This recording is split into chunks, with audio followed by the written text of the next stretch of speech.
Well, good morning. I'm Brian Reagan. This is Tyler Kelly. and we welcome you to Mornings with Brian and Tyler. And today, as we finish up Jesus's parable of the Good Shepherd, we're going to be in John 10.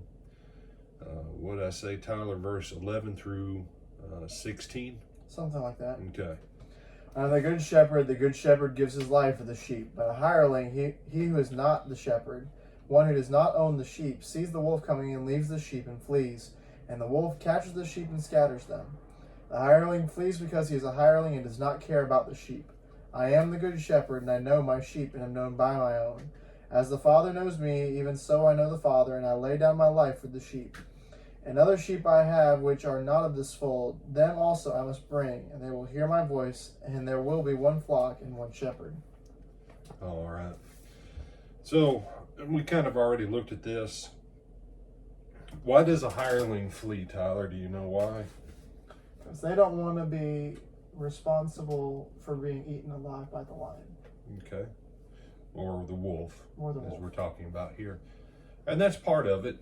The other part of it is very simply this. The flock isn't theirs. Mm-hmm. They have no investment in it. If something happens to the flock, they're out of a job. But if something happens to the flock, the shepherd is no longer a shepherd. And the well-being of the flock, the feeding, all of the stuff that pertains to the flock, the shepherd has an investment in it. The shepherd has an investment in the hireling. But the hireling doesn't have that same level of investment. And so when you look at this, there's a principle here.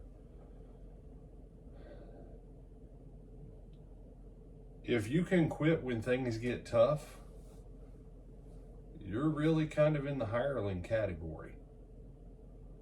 You say, no, quitterness is an indication of hirelingness.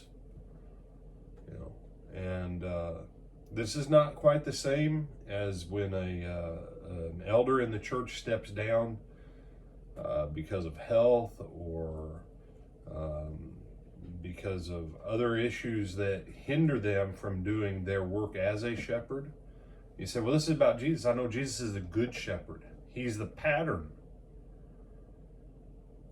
I've known some ministers that they genuinely believed they had done all the good they could in a congregation, and they left. And some people, well, they were a hireling. No.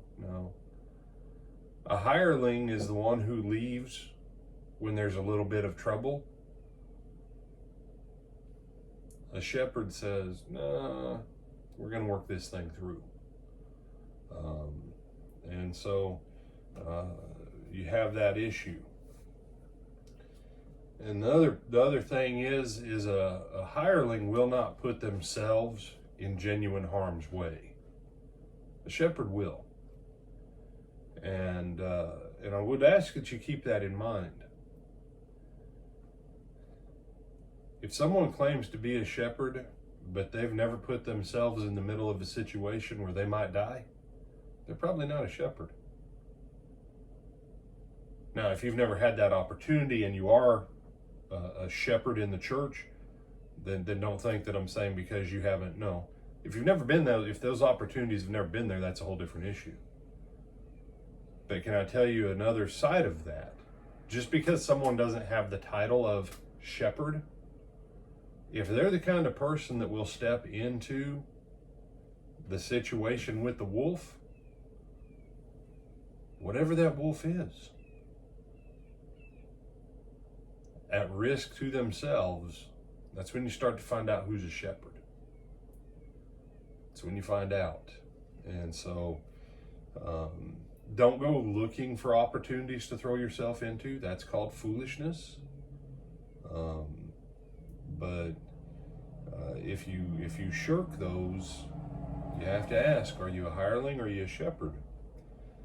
And I want to deal, Tyler, with very specifically verse 16. Other sheep I have which are not of this fold, them also I must bring, and they will hear my voice, and there will be one flock and one shepherd. This goes back to Jeremiah 23, I believe, and I think it's Ezekiel 34 or 38. about there being one shepherd, I'm just going to say it straight out. The Mormons use this to justify Mormonism. This is their jump-off verse. They say that the other flock were the Native Americans of the Western Hemisphere. Y'all, that is totally foreign to the scripture. In the scripture, the flock Jesus is talking about, when he said to the 70, only go to the lost sheep of the house of Israel. You know what the other flock is? If the first flock is the lost sheep of the house of Israel, the other flock is everything else everywhere on the planet. Mm-hmm. It's not the lie of Mormonism that says it was Native Americans. No. Everything that was not physically descended of the nation of Israel is what constitutes the other sheep, not of this fold that Jesus is saying. And that's why he says to him in Matthew 28:18, go into all nations. What's in the all nations? The rest of his flock. So if you've ever had the Mormons try and use that to dupe you or try and dupe someone else in your life, no.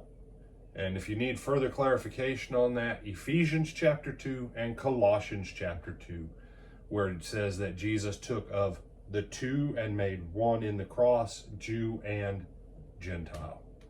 And now they're all one, only in the one church, which is his one body. You have anything else you want on this one, my brother? No, sir. With that, we bid you good morning, Lord willing. We'll see you back this afternoon for our midday meditation.